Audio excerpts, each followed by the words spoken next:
জামায়াতের আমির আজকাল তারেক রহমানকে কপি করা ধরছে। আমরা জানি উনি তারেক রহমানকে কপি করবে। তারেক রহমান কোথায় যায়, কি করে, কিভাবে হাঁটে, কিভাবে মানুষের সাথে মুসাফা করে, কোন চেয়ারে বসে, কিভাবে বসে, এগুলো তিনি কপি করবে আমরা জানি। কারণ উনাদের কোনো পরিকল্পনা নাই, মাথায় তো গোবর, গোবর ছাড়া কিছু নাই।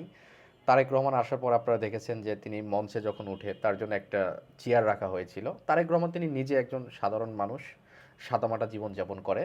এটা তার হাঁটা চলা বা তার পোশাক আশাক দেখলেই বোঝা যায়। ১৭ বছর আপনারা দেখেছেন বিভিন্ন জায়গায়।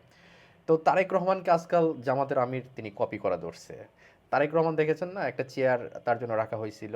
কারণ তিনি তো ওই চেয়ারে বসেন নাই কখনো। তিনি সবসময় সাধারণ জীবনযাপন করছে। তো সেই জায়গা থেকে তিনি ওই সাধারণ মানুষের সাথেই বসছে। তো আজকাল জামাতের আমির দেখছি যে তারেক রহমানের সেটা কপি করতে গেছে। কারণ ২ দিন আগেও দেখছি জামাতের আমির বিশাল গদির মধ্যে বইসা দাঁত কেলায় কেলায় বক্তব্য দিতে।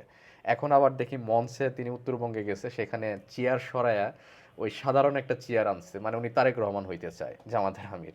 এই হলো অবস্থা। তো কয়দিন পর হয়তোবা তিনি আবদার করে বসবে তারেক রহমান লাল বাসে চড়ে। তো উনারও লাল বাসটা লাগবে। এখন আসলে তিনি সেটা করতে পারতেছেন না। কারণ এটা করলে তো একবারে ধরা খায়া যাবে। একদম হাতে নাতে ধরা খায়া যাবে। এই হচ্ছে তাদের অবস্থা।